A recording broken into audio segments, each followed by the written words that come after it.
Facebook or YouTube. Maraming salamat po to Mr. Marco Borlongan of PLDT Home Fiber Optic Internet. Our line is back, our setup is back, and we appreciate the support from PLDT Home Fiber Optic Internet. Talagang maasahan.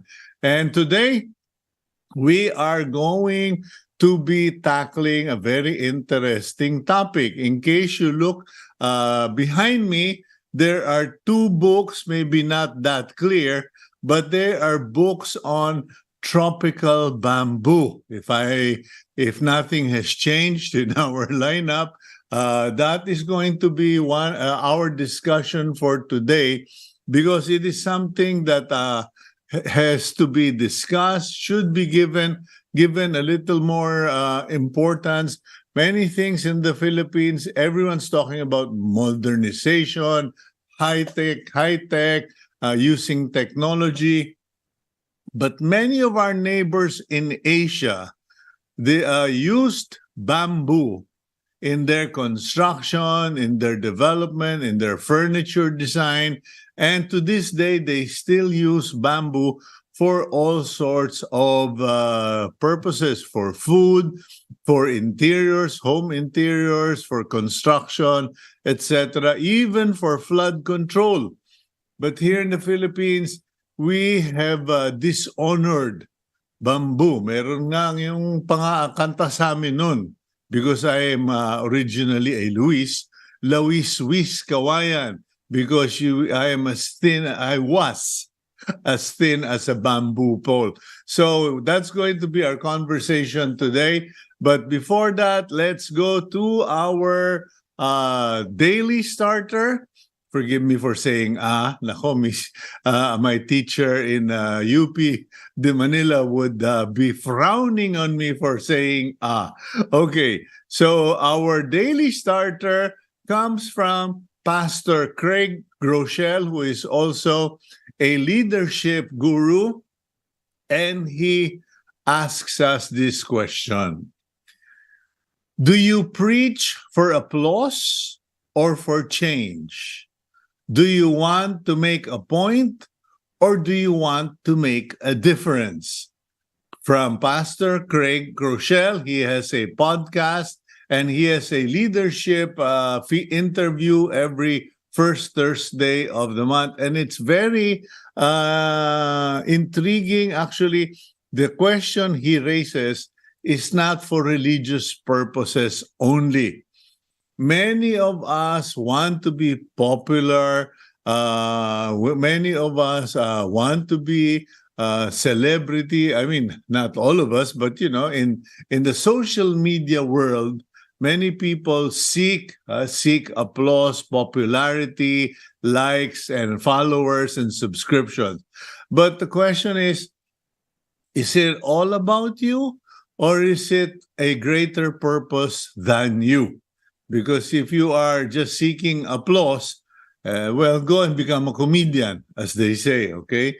If you are seeking change, then you have to do something better. Like today, we seek change in the attitudes of Filipinos regarding the bamboo.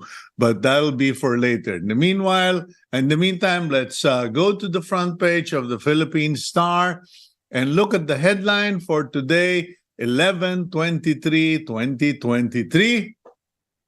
Not nice news. 17 Filipinos held hostage by Yemen's Houthi rebels. At least 17 Filipino seafarers were taken hostage by Yemen's Houthi armed group when the rebels hijacked their cargo vessel in the Red Sea on Sunday. The Department of Foreign Affairs has confirmed. There are 17 Filipinos, according to the Manning Agency, along with other foreign nationals. We are very concerned about this. DFA Undersecretary Eduardo De Vega told GMA News yesterday. So that is the front page headline of the Philippine Star. And let's pray that the Houthi rebels would at least recognize the fact that these seafarers are there just to do a job and that they should not be injured or killed for whatever reason. Anyway, at the top of the front page, Israel okays pause to free 50 Hamas hostages. Israel and Hamas have come to some sort of a temporary 4-day agreement, if I'm not mistaken. So in order for Hamas to release 50 hostages while the people in the Gaza Strip can more or less get some reprieve or relief from all of the fighting. But Israel said 4 days laang, and after that we hunt you down again. Speaking of Israel, on the top left side of the front page, we have the Israeli ambassador Ilan Flass being given a tour by Philippine Star associate editor Marichu Villanueva of the paper's new printing plant in Amvel Business Park along Dr. A. Santos Avenue in Sucat, Parañaque.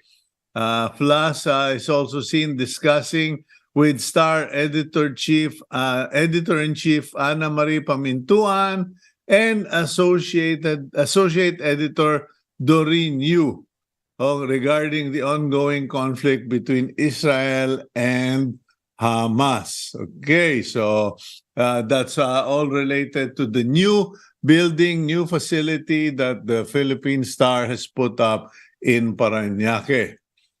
Meanwhile, envoy says fate of 2 Pinoy captives of Hamas still uncertain. The Israeli government has approved a 4-day deal with for the release of 50 hostages, but it is not sure what would be the outcome of the 2 Pinoy hostages now. Okay, center photo of the Philippine Star, we have a photo, an image of 2 FA-50PH aircraft of the Philippine Air Force taking part in the joint Philippine-U.S. maritime air patrols in the vicinity of Batanes and areas in the West Philippine Sea Tuesday. The Philippine-U.S. joint WPS patrols should not offend China. The Philippines is just exercising its rights within its territorial waters, the armed forces of the Philippines said yesterday. Okay. Now, as far as the jeepney strikes are concerned, because after Piston, Manibela is now saying they will have their own transport strike next week.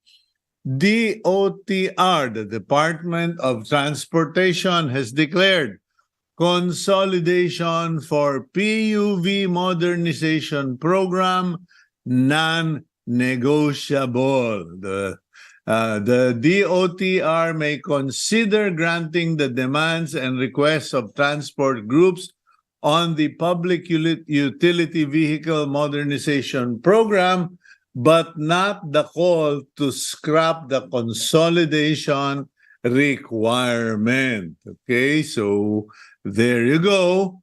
As I said, after a while, there will be no more room for compromise. The government will ultimately have to put its foot down.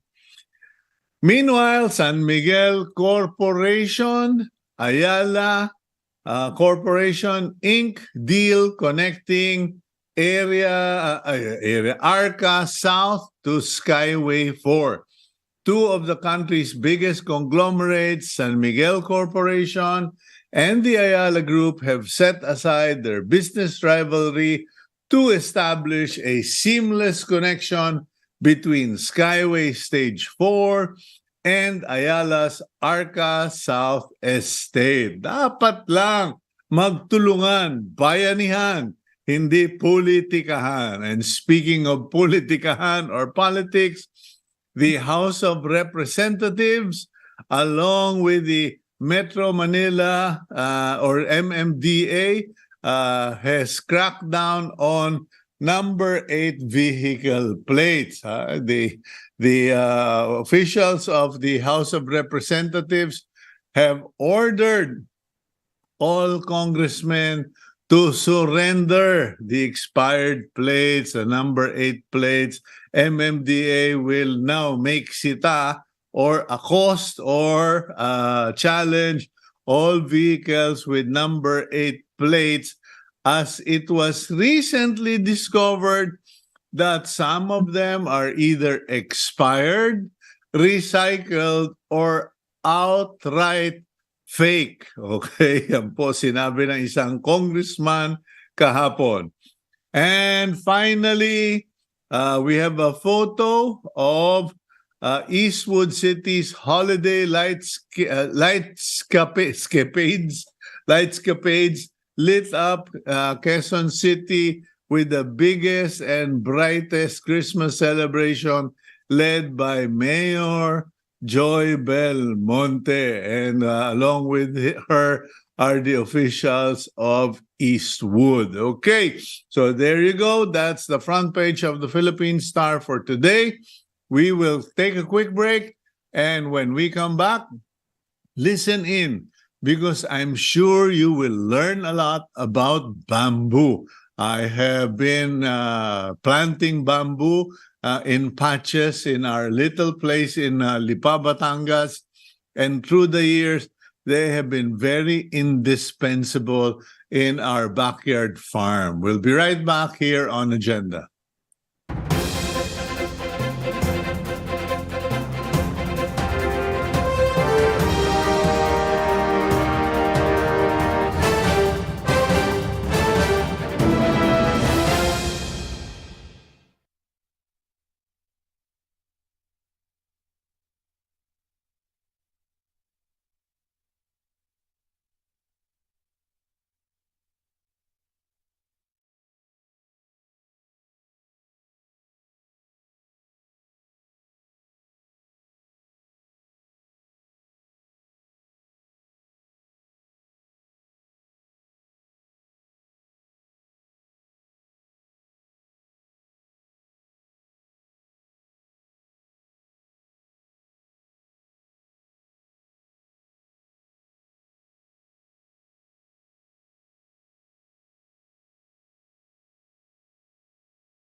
Did you know that the Philippines is the 6th largest exporter of bamboo in the world? As of 2021, the country has been exporting 66 metric tons of bamboo while also producing over 940,000 bamboo poles. The government is already making efforts to fulfill the potential of the local bamboo industry. This includes filing bills like institutionalizing Philippine Bamboo Industry Development Program, conducting in-depth study on the viability of bamboo growers and manufacturers in Laguna, and cultivating bamboo villages to further penetrate the billion-dollar worldwide bamboo market.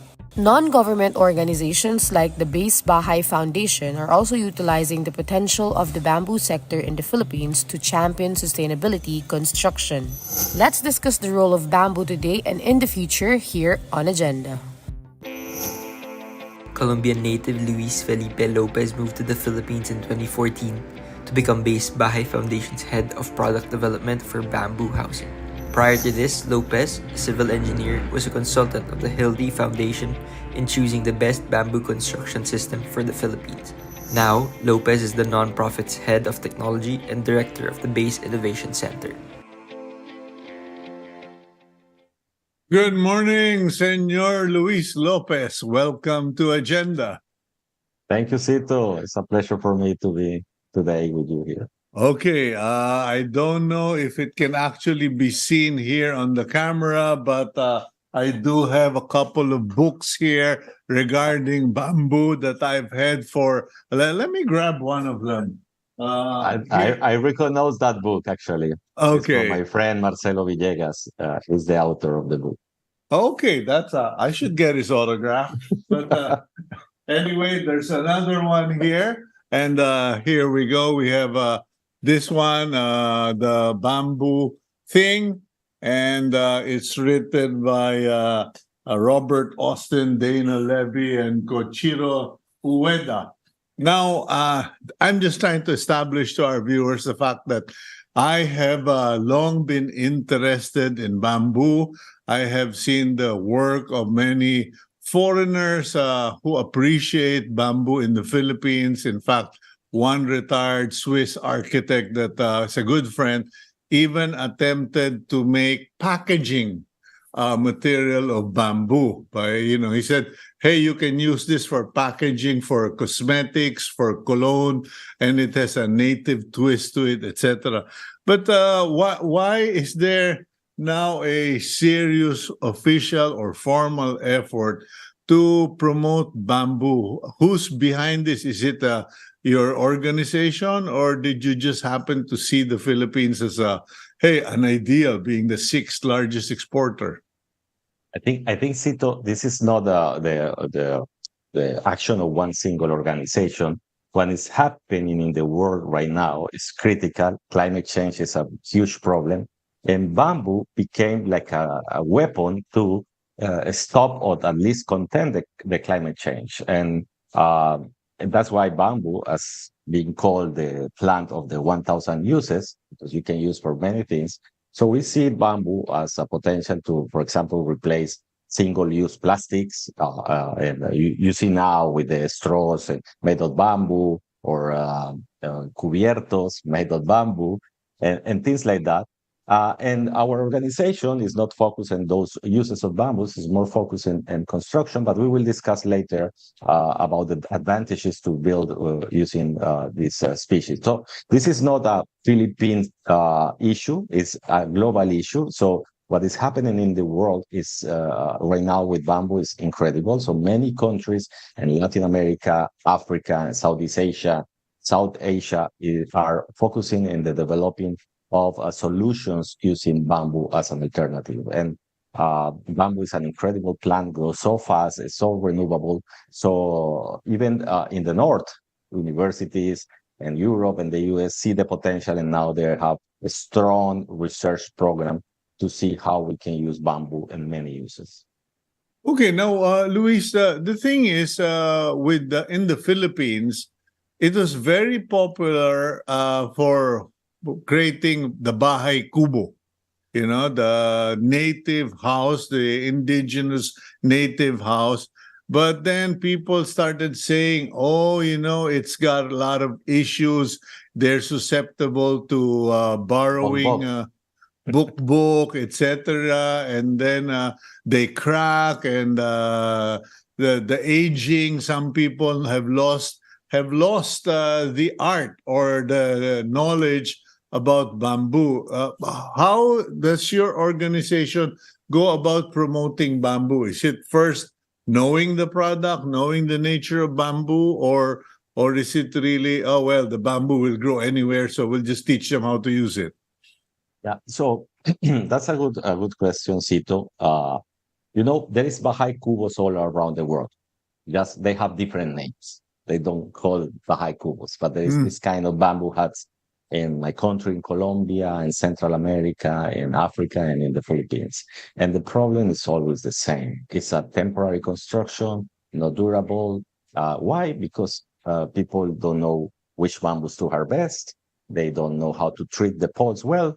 And after a couple of years, those kind of huts became uh, eaten by insects. In this case, in the Philippines, the most popular is bok and anay, and they eat very quickly the haikubos. And this problem create a perception in the public that the bamboo is a weak material, is not strong, is not durable, and it's a cheap material, and that's why it has this ugly name, the poor man's timber. But there is nothing more far to reality than that.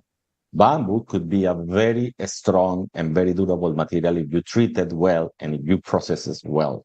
Mhm. So I think what we are trying to do here in the Philippines is improving the technology in the field, working with the farmers, working with the communities, with other organizations, teaching them how to process the bamboo in the way that the best poles are using in construction. And then the methodology that we are implementing in the country, some images you can see now in the screen, are willing to provide the durability of the houses. So what we are looking in Base Bahay is to produce houses that can last the same as a concrete house.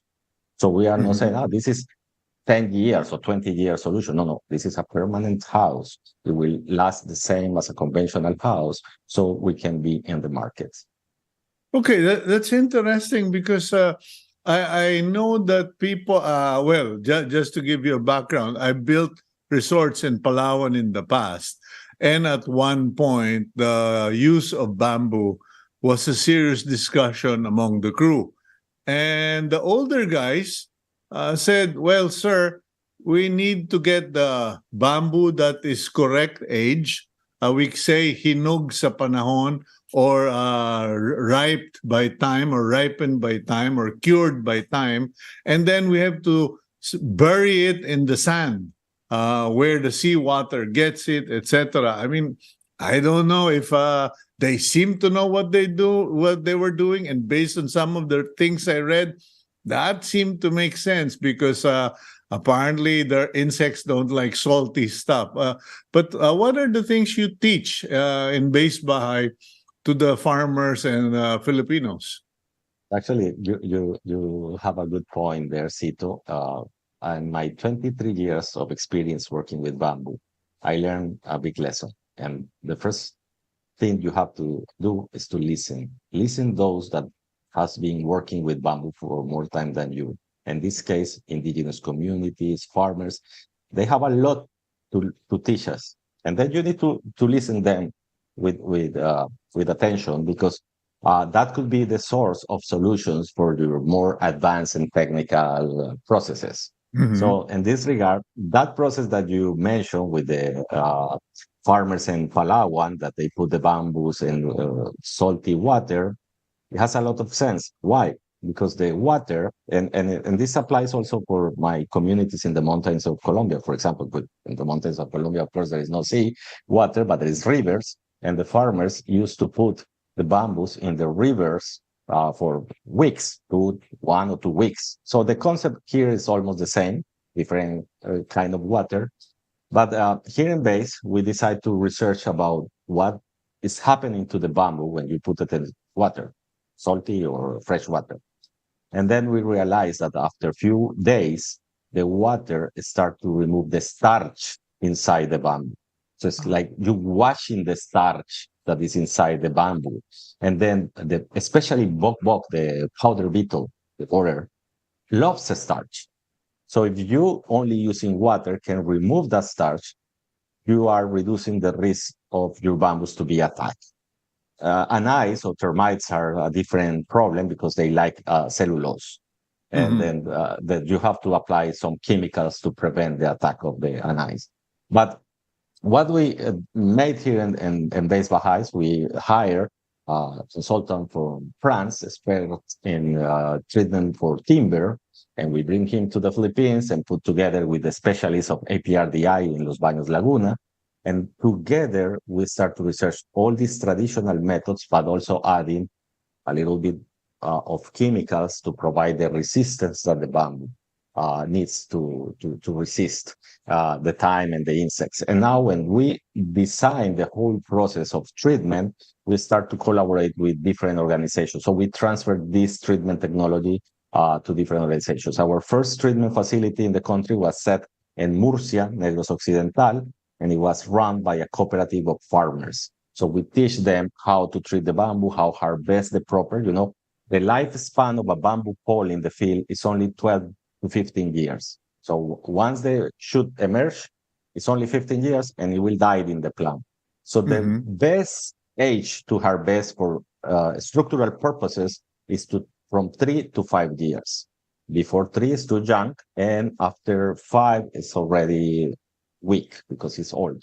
So you need to find a way to identify the bamboos So we teach the farmers how to identify the bamboos that are ready for the harvesting, and then we transfer the technology of the treatment using water and using the chemicals. And then right now we help 6 different organizations to set facilities in the whole country. So there is facilities, and I repeat, in Murcia and Batangas and Nasubo, and Darwin near Dumaguete. We have another in Bukidnon. There is another one in Davao and a new one coming in Maguindanao. So all these treatment facilities are run by NGOs, social enterprises, cooperative of farmers. We don't own them. We just transfer the technology because our objective is to create the basis for a strong value chain for bamboo. So third parties like resorts, as you mentioned before, or architects can have access to quality material, treated and durable bamboo poles. Yeah, and bamboo is a cool material. It's a neutral, cool material that a lot of Filipinos who grew up in the province prefer to sleep on, walk on. I mean, if you make me choose between a bamboo floor and a tiled floor, I'll go for the bamboo floor any time of day. So, okay, now, so you've given our viewers a lot of knowledge. If you harvest a bamboo, it must be after 3 years, but not beyond 5 years. Yun po ang hinug sa panahon, and then soaking it in the river or soaking it in the sea. As I learned from the natives and the carpenters in Palawan, will remove the starch content or reduce the starch content that discourages or drives the book away because they don't like it when the starch is not there. But you also still have to treat for anay. Now, what is the direction that so you're teaching people how to use bamboo, but here's the problem, Luis. Some people have introduced all sorts of bamboo into the Philippines. I mean, in my farm, there is, in our backyard farm, I have to be clear about that. It's a backyard, okay? I have a Japanese bamboo, the yellow Japanese bamboo. We did have the Philippine bamboo at one time. But here's the problem with the Philippine bamboo. The one that is thorny. People complain that, yes, they're useful, but they're like grass. In fact, I said, yeah, well, they are considered Exactly. grass. So they grow out of control. How can people grow this beautiful tree without the tree or this grass getting out of control? And also, I'm addressing the myths here, not letting it become the domain or the house of snakes. So that's a good question, Cito. So there is two kind of bamboos in the world. It's called the monopodial and the sympodial. So what we call the sympodial bamboo is the clamping bamboo. So Mm. the bamboo you described as the Filipino is the Kawayan tinik or Bambusa blumeana is the scientific name. That's a clamping bamboo, meaning you will not have any problem of crazy expansion because they grow all together and they stay there. So the rate of growing and expansion is very slowly. So you will never, it never get out of control. Now, sympodial bamboos are more complicated. Those are more common in the cold areas in the world, like Japan, Korea, China. And these bamboos are running bamboos, and those could be very invasive. They are more common in gardening than in construction because they are not too big, actually. So you don't see these sympodial bamboos in a big size. So most of the monopodial or clamping bamboos are big ones. So the bamboos in the Philippines, most of them are clamping bamboos. So the problem of an invasion or we're going to be totally uh, swimming in bamboo is not a problem if you use clamping species. Mhm. Now, regarding the snakes, as you mentioned, living in especially in the clumps of Kawayan tinik, because Kawayan tinik is a very particular species.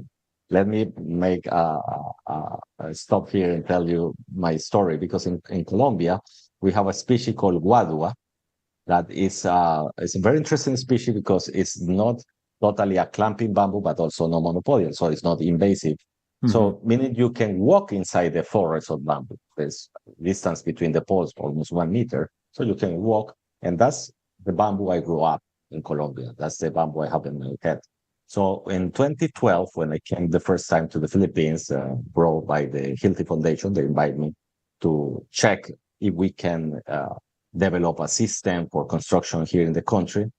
And I discovered the Hawaiian tinig. It was a shock for me. It was a very challenging species. I never see something equal in my life. All these bamboo together, the thorns, and I said, oh my God, we cannot do this project here. And my definition was I defined the bamboos as bamboo snakes because some of them are very crooked, no? So Mm. but and something I learned also from a professor, he used to say the best bamboo species that you can use is the bamboo that you have available. So Aha. we cannot complain about beautiful species in India or in Latin America or wherever if we don't have it. So we need to learn how to work with the resources we have here. So we have to develop a construction system that match the anatomy of the local species, and it was a And challenge. it's adjusted or acclimated to the environment that it grew in. So if you use the bamboo available on an island for the construction of a resort, chances are it won't be destabilized or affected by anything else. Unlike importing material or bamboo from other countries and waiting for it to be adjusted to the environment. Yeah, that's more complex, and also the implications of introducing new species and new environments could be dangerous. Australia is the best Mhm. example of that. So you see disasters that are happening introducing the species like frogs and to control pests, and they get out of control. Yeah. But So what that thing? The question about snakes and rats. Is it true or is it just no, I Uh, think, yeah, it has part of truth because it's the way the clams of Kawayantinik are growing all together. So it creates a very good habitat for this kind of animals because it's hard to enter. So how you mhm. can control that? By a proper management of the bamboo plantation. So you need to maintain the plantations clean, remove the branch. So, and how you make a proper maintenance of the bamboo clumps?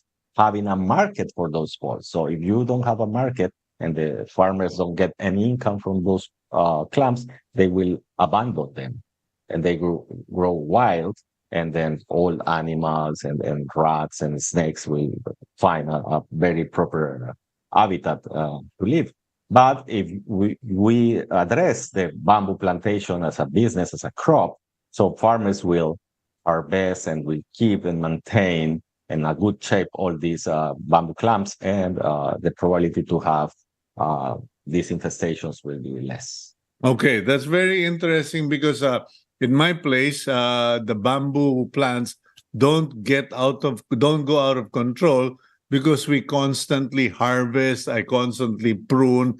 I actually take clumps to replant, etc. Until my caretaker was laughing at me one afternoon, and I said, "What are you laughing about? Why are you digging the clump? Why are you cutting the clump? You can just cut a branch and then plant it." I said, "That doesn't work. Who's been in the farm longer, you or me?" I realized, oh, stupid me. Anyway, Luis, let's go for a quick break. When we return, I want to now go to the business side, to the more complicated aspect of what Base Bahay Foundation is doing, and also for Filipino businessmen to realize there's a lot of money to be made in bamboo if they only just bothered to spend maybe a few months researching or working with Base Buy. We'll be right back here on Agenda.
The Philippines is home to over 60 species of bamboo, and with the advancement of technology and engineering, the public and private sectors are beginning to utilize bamboo as a reliable and durable construction material. Base Bahay Foundation has piloted local research and the use of bamboo in socialized housing due to its sustainability, resiliency to natural disasters, and cost efficiency. If all goes well, bamboo may just be included in the National Structural Code of the Philippines as an alternative building technology. To date, BASE has built over 1,200 homes in 15 communities in the Philippines and over 400 homes in 4 communities in Nepal, and has 6 bamboo supply and treatment facilities. BASE is also committed to advancing the bamboo industry through its Bamboo Academy program. This offers TESDA-accredited skills training and continuing professional development programs.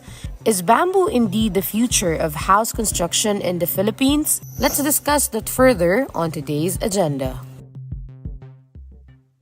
Okay, joining us this morning and continuing our conversation is Luis Felipe Lopez. He is, if I'm not mistaken, the technical expert. You are the head of technology of Base Bahay Foundation. Luis, let's continue our conversation. You know, watching that video, Luis, I was thankful that we featured you and Base Bahay today, but it also makes me angry that programs like you are not highly promoted. And I will definitely be writing about it because we have so much land. We could be doing so much with bamboo, but we're generally ignorant. Now, what do you learn from the Base Technology Foundation? You have a program, bamboo program. What do you guys teach? It's a certificate program, right? Yes, Cito. Actually, if you look at Base Bahay, first we are a non-profit and non-governmental organization. Let me tell the audience that. And we are fully supported by an organization based in Europe, the Healthy Foundation. So they had the idea to create Base Bahay in the Philippines. By 2014, we start operations fully supported by them.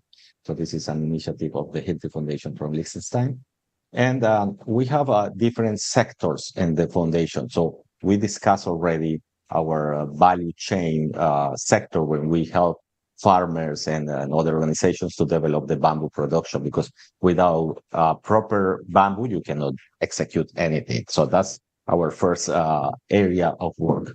Then we have our housing programs. So we build social housing or affordable housing together with other organizations like Habitat for Humanity, like Awakalinga, like Daughters of Charity. We partner with them and we build projects. More of them are grant houses for victims of typhoons or really poor community people, and then we help them with these neighborhoods that you are seeing now in the images. And then we have another two areas of work. One is our laboratory, our center of innovation, as we call it, the Base Innovation Center. This is a research institution that collaborates with different universities in the Philippines and around the world. And we are now trying to close the gaps in knowledge for bamboo construction. And our fourth component is the Bamboo Academy. The Bamboo Academy is our new area of work when we are training not only the workers in the field, but also architects, engineers, and we are doing CPD programs, and we are also organizing seminars, inviting international speakers to the Philippines to teach the people about bamboo construction and what is happening in other countries, and Indonesia, for example, in Bali, what is happening in Latin America, and all of this is to became Manila and the Base Innovation Center and Base Bahay the hub for bamboo construction, not in the region, in the world. That's our objective. When people think about bamboo construction, they will think in Manila. Okay, so there is a lot of use for in terms of social. I kind of wonder why we would even just say, oh, it's for socialized housing, for mass housing, etc. I remember a fantastic bamboo house was constructed. The Bamboo Palace was, or the Coconut Palace, etc. You've had really grand architectural projects based on bamboo, and the bamboo organ, which is centuries old, etc. But why does it remain to be a, like, what did you call it, the poor man's something? The poor man's timber is how it's called in the whole world, by the way. It's not a Philippine problem, it's a global problem. Okay, so I always used to say Cito bamboo is victim of his own success because it's so abundant and it grows so fast. I mean, the Kawayan technique, the Philippine bamboo grows at a rate of 15 to 20 centimeters per day. That's incredible. So it's a plant that you can see growing. And mm, and the thing is that it's a very easy source for a poor family to make a shelter. So if you are very poor, you don't have a house or shelter, you just walk to the first river, you cut some posts, you made a flattened bamboo, put some columns, and you can have a roof on top of your head. And unfortunately, the bamboo is not treated, it's in contact with the ground, and it will mhm. decay very quickly, but because it's not properly made. And the people has the perception is a poor man's timber because decay very quickly. But the same will happen if you make a shelter with the steel and it's exposed to corrosion and to humidity, it will be decay in 3 years. But nobody say the steel And is the material you for have to poor. import roofing material.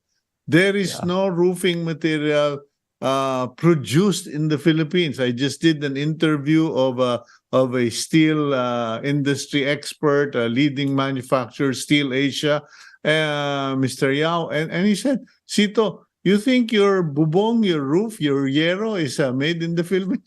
No, it's all imported material. So, but Luis, I've seen homes in Japan, for instance, where the bamboo is used for roofing.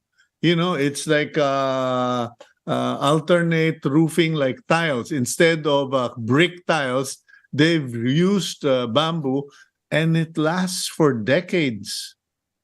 Yeah, it's also in Bali, in Indonesia, they use kind of bamboo roof tiles, and but it requires a lot of maintenance. It can last, but requires a lot of maintenance. So normally in the houses that we are building for the poor communities, our main objective is that the houses don't require any maintenance, at least for the 10 first years of the lifespan. And the reason is because the owners of these houses are the poorest of the poor. So this is people, or these are families that uh, just has money to eat. So you Hmm. cannot put pressure on families that only can make the minimum income to eat to additional save money to repair a house after 2, 3 years. That's not possible. So that's why we use the hierro, the galvanized iron steel sheet that is the most common roofing material in the Philippines, because that at least guarantees that the families don't need to worry about making any investment in the house for the first 10 years. After 10 years, it's not that the house will need a big investment, but normal maintenance like any house in the market. So if you have a concrete house after 10 years, you need to do maintenance to I'm that I'm house also. I'm doing carpentry work right now, changing my floor that was hit by Yeah. Anai. So Wow. and anyway, because you have an old house next door, they destroy the house, all the termites go to your house. Yeah, but Uh, they need a new house. yeah, because they need the new house. But anyway, back to Base Bahay Foundation. So you have a university or how do you call it? You have Bamboo a Academy. That's how we. bamboo academy. Okay, so you have a bamboo academy. How do people register or enroll in the bamboo academy? Because I'm sure there's so many, at least some congressmen, some mayors, some barangay leaders who are watching the program who believe that, hey, why don't we send our people there and we can do that in our province? So right now we have different programs in the Bamboo Academy. One of the most popular programs is the CPD, the Continual Professional Development Programs. We are accredited as a CPD provider. And within the year, we normally offer 3 to 4 CPD programs. So we have two versions. One is face-to-face, so the professionals, architects, and engineers, and also other people, because it's open for everyone, can register and came from one entire day to days when we teach them the basics of bamboo construction. We do some testing here in the laboratory. We also do some panel fabrication to teach them how to make walls. And this is a program that lasts for one day normally. We have also the online version that is wider in terms of people that we can accept. Normally, last year we train around 1,000 people. This year we are reaching 600 at this time. And it's for now free. I mean, I say for now, but it's not that we are going to charge, but it's for free. It's part of our advocacy as a foundation. And my recommendation is that you need to be pending of our social media. We are always posting when we are going to open the CPD, and the slots fly away very quickly. There is a big appetite for this kind of material in the market. We're surprised at the number of architects and engineers that visited us for this training. So in the future, what we are planning to do is to create a more longer and substantial materials that can provide courses that last for a week or 2 weeks, when we teach more in terms of design, structural design, also for engineers, for constructors, and things like that. So we're working in that. We're growing in the academy, but for now, I want to invite you to take the CPD programs because they are very good content. Okay, where exactly is base Bahay located? Because this requires quite the spread. Yeah, we are located in Cati, actually in Chino Rosas Extension, this near EDSA, actually. And then here in our headquarters, we have our training room. We have a room with capacity for 30 to 40 people, where we can teach these courses. But also we have our world-class laboratory. So we have a laboratory with all the equipments. We even have Cito, something that is called a dynamic actuator that can simulate earthquakes in a big scale components like walls and trusses and things like that. So those are the kind of research that we are doing here to provide the data that is needed to create a building code for the Philippines. Okay, now what about in terms of your social housing or bamboo house models? Where can people see it? But we have actually a house here in the laboratory, a full-scale house that we use to teach the people the different components of the technology, and also they can see the floor plan of the house and understand how the bamboo works and this new technology. So that's that we use for training purposes and also to show the technology. However, we have more than 15 communities around the Philippines. We have projects here in Manila. We have 52 houses in Quezon City and Bago Silagan for people that used to live in the Payatas dump site. And then we relocate them and Bago Silagan. And we have projects in Nasubo. Those are the near projects to Manila, in Nasubo, Batangas. Our biggest projects are in Negros Occidental, Silay, with almost 300 homes in one single place. We have a Tacloban with 100. So there's many places in the Philippines where you can see the projects that we're doing with our partners. Okay, what about the plant itself? Because you keep seeing on Facebook, on the online marketers, they sell offer bamboo, etc. I've been ripped. I've been ripped off already. This giant bamboo stuff, etc. But do you guys even promote a specific bamboo, or do you have a seedling place, etc., for people to buy bamboo? That's not our field, Cito. So we are focusing on the developing of the technology. So plantation is not our role in this value chain. So Okay, there's other organizations in the country working very strong with that. It's an association of bamboo farmers and some organizations from the government also promoting plantation. So normally what we are doing is that with the other organizations that work with us in terms of the bamboo treatment, we look for areas where the bamboo is already abundant to set the treatment facilities and then teach them how to do the proper sustainable maintenance of those plantations so that they never use more than what they need.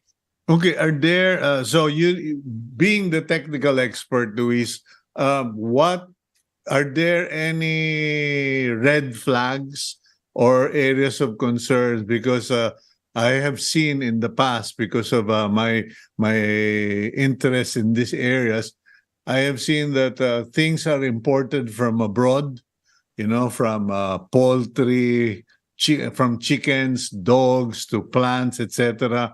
We don't want something like what's happened in Australia happening in the Philippines. What are the things that you don't want, you would advise against? I think we don't need to import any bamboo species. That's clear. Philippines has already 60 species of bamboo, and around 10 of them can be used for construction. And here you can find the best bamboo species in the world. I was mentioning you guadua from Latin America, from the Andes.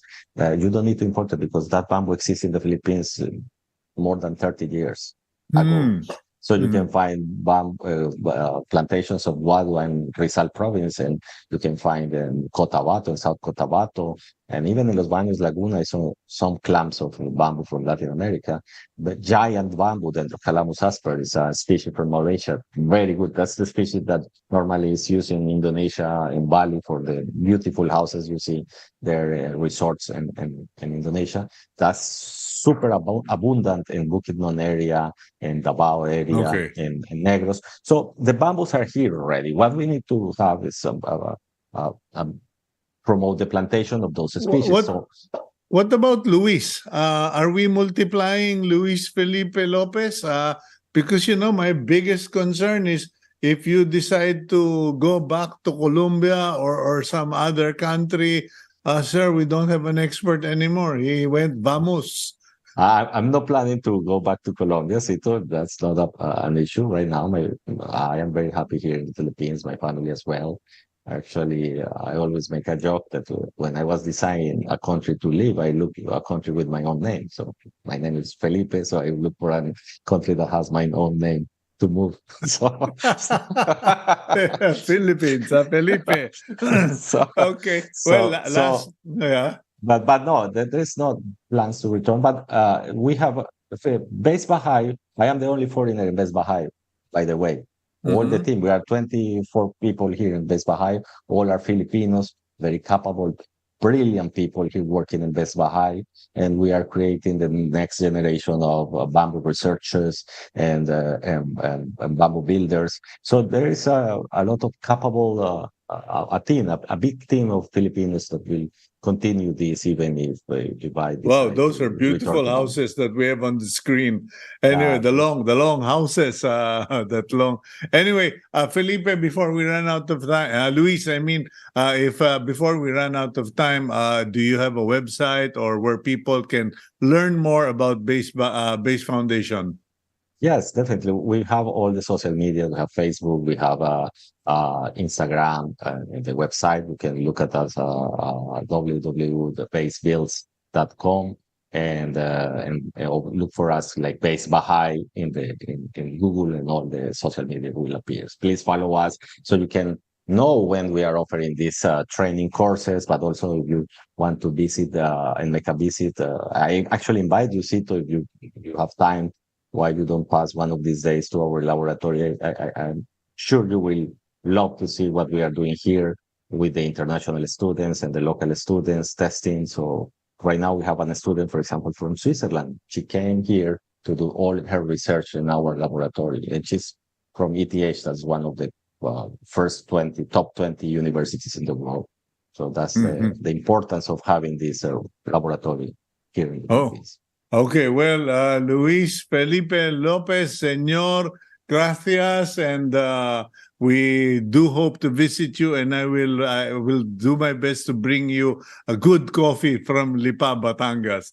But in the meantime, God bless you. God bless your Filipino associates, and I really sincerely mean this when I say, may your tribe grow. And may you be able to convince Filipinos the Filipino will have a good future with bamboo.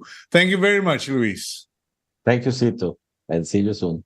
Okay, that's Luis Felipe Lopez of the Base Bahay Foundation. Maniwala po kayo, yung kawayan, maraming gamit yan. If you really believe in it and invest in it, you could actually become rich from bamboo. Okay, let's go to our blessing for the week. And our declaration is, honesty has a power that very few people can handle. And I would just want to encourage all of you, be honest. Sometimes it's not going to be pleasant, but being honest makes things very clear. And if people can't handle it, well, they're the ones who are dishonest, not you. Okay, God bless you, and please do take care. Remember Team Agenda in your prayers, and kindly keep it here on One News.